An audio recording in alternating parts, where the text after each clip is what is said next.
The fact is that because we hold nothing in common, it now seems as though every blemish on the body politic, every wound is not just a scratch or a scrape on an underlying healthy body. Instead, they're all symptomatic of something that can kill us, which is an underlying conflict. So, for example, there shouldn't be anything in America more unifying than the grief we all feel and share when a crazy person, when a person who clearly is mentally ill, seriously mentally ill, murders innocent people. Like that is one where that should be pretty unifying, right? We should be all on the same page about this. Evil people are evil. People doing evil things is bad. We all agree on that. Instead, now every time there's a mass shooting, we first determine the politics of the mass shooting, and then we determine how we feel about the mass shooting. So, according to the media, if it's a mass shooting in downtown Chicago on the South Side, like every single weekend, we don't even cover it because that's not news. Because to cover it, especially if it includes black people, and really only if it includes black people, because this is how the media treat it, to cover it would sustain bad notions about race in the United States. We won't even cover it. We'll just pretend that it never happened. It's not newsworthy. If, however, white people get shot in Highland Park in Chicago, the news media will cover that because that's indicative, of course, of a graver American evil, which is, of course, the presence of guns. You can't have that conversation about the South Side of Chicago, can't have that conversation about Highland Park. Because every single wound on the body politic has to immediately polarize, immediately. So this example from Chicago is just an amazing example. So here on this show, because we actually still believe in unity over things like evil people are evil and we shouldn't give them the time of day, we don't mention the names of mass shooters. The entire media not only mentions the names of mass shooters, we show their faces. Every other media outlet I know of, every other major media outlet I know of, reports the names, the agendas, the manifestos, everything they can about these mass shooters, which of course drives other mass shooters to want to get famous and then do it again. And then the media, oh, why is this happening? Must be the guns. Well, maybe you guys ought to take a look in the mirror sometime. We are so meticulous about this that if I accidentally mention the name of a mass shooter from 10 years ago on this program, my editors will go back and cut it at my behest. If we can, if it's not live, right? This is a thing that we do here at the company because we are very careful about this stuff. So I report to you only the things that I think are necessary for you to understand the story. I don't think the name of these mass shooters is a thing that is necessary to understand the story. I don't want them to be famous. I want them to be obscure and rot in hell where they belong as a general rule. So, in this particular case, the person who is responsible for this horrible mass shooting in Highland Park that killed 6 people and wounded 38 others, this person is obviously an insane person. The reason I say obviously an insane person is because I know that we're not allowed to say this, but if you act like an insane person in society, we can generally assume you're an insane person. Call it the insane person rule. To pretend that this person is not a crazy person is to ignore the evidence of your own eyes. This person posted evidence on social media of how crazy he is. Here is, for example, we're going to show you an extremely creepy video of this person. Okay, this is a creepy video of this person simulating a mass shooting in a school. This is an insane person. I don't know. There's no better catch-all term for this. I don't know what form of mental illness this person suffers from. This is not a sane and normal human being. I know we also shy away from the word normal in today's society. Normal meaning statistically normal. This is not a statistically normal human being. There is a normal. This person is not it. Which means that any attempt to politicize this is ridiculous. But here is a video of this person that we're supposed to ignore on behalf of the idea that this person was a Trump supporter. This is something they tried to pitch last night. I don't like this sort of stuff at all. Again, I don't blame Bernie Sanders when a Bernie Sanders supporting crazy person shoots up Congress people at a baseball game. I don't blame Barack Obama when a Black Lives Matter supporting crazy person shoots up Dallas police officers. And I don't blame Donald Trump when a crazy person who believes that they're a Donald Trump fan goes and does math. But in this case, there's not even evidence that the person was super political in any way. The person apparently had postings from the left. The person apparently had postings from the right. But it doesn't matter. The person's crazy.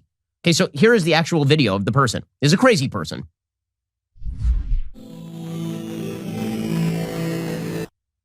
Is a person reaching into a bag for a gun, okay, and then walking through and simulating with Joker laughter a mass shooting at a school and simulating getting shot by the cops. Okay, it's extremely creepy stuff. That hysterical laughter, if you can't see this person standing in a classroom, dropping bullets on the floor. It looks like bullets. Walking through, I mean, it's like a full-built set. Standing in front of an American flag. Okay, this is creepy stuff. This is a crazy person. Okay, this is an insane person who wants attention. And the media will give him as much attention as he could possibly want. They'll mention his name over and over. They'll plaster his face, which is a crazy person. I'm going to say it again. This person is mentally ill. It is obvious this person is mentally ill. To pretend otherwise is ridiculous. There must have been red flags galore. So the big failure here, if we're going to talk about bipartisan failure, where are the people around this person reporting them to the police? Apparently, this person was known to the police. We now know that. This person performed as a rapper and whose recent music videos included depictions of mass murder. This person's most recent video posted to YouTube showed him in the aftermath of a school shooting. It ended with this person draping himself in an American flag. Another music video showed a cartoon depiction of a man wearing a shirt with his YouTube channel's logo on it, holding a long gun, being shot by the police. This is not a shock when people like this do evil and terrible things. Apparently, the father had described this person as having emotional issues. Apparently, he used to ride up and down the block on a motorized scooter playing extremely loud music for attention. And again, WGN is reporting this person was known to police. So immediately, this breaks down into person was a Trump supporter. The evidence that this person was a Trump supporter, supposedly, is that this person took a video of themselves at some sort of Trump rally. And at the Trump rally, the person is wearing a Where's Waldo outfit. So is the person just a troll or a joker? It seems so. Because this is what crazy online people do. So wearing Where's Waldo outfit, and so the entire left went Trump supporter. Well, that means that Trump's bad and the right is bad, and therefore we can blame our neighbor for the evil of an insane person. That's a symptom of a country that's breaking down. When your first move is, how do I blame my fellow American for this sort of stuff?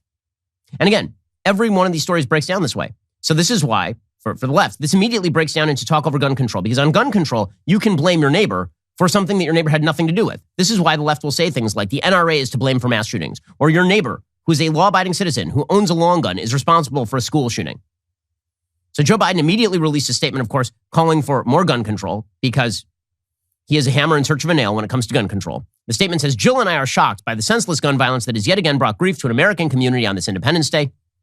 As always, we are grateful for the first responders and law enforcement on the scene.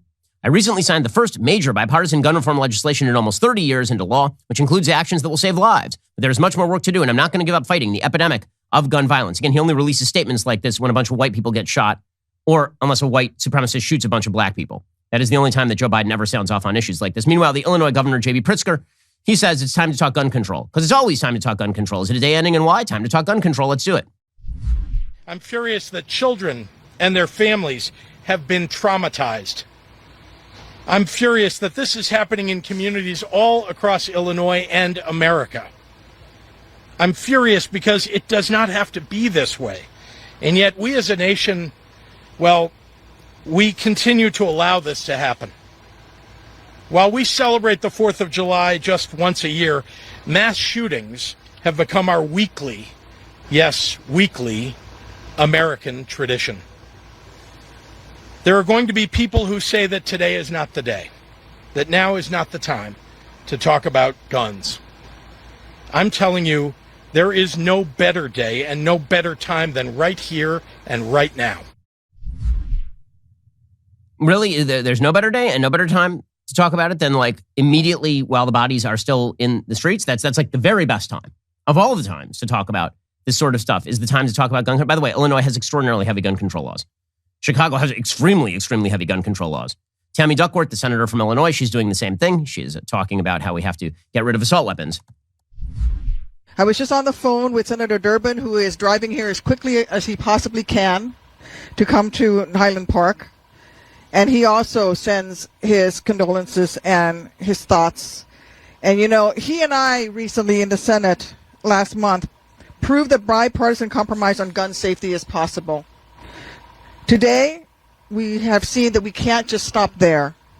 We have to do more to keep our communities safe. We have to get rid of assault weapons, high-capacity magazines, and so many other additional common sense reforms that wide majorities of Americans are crying out for.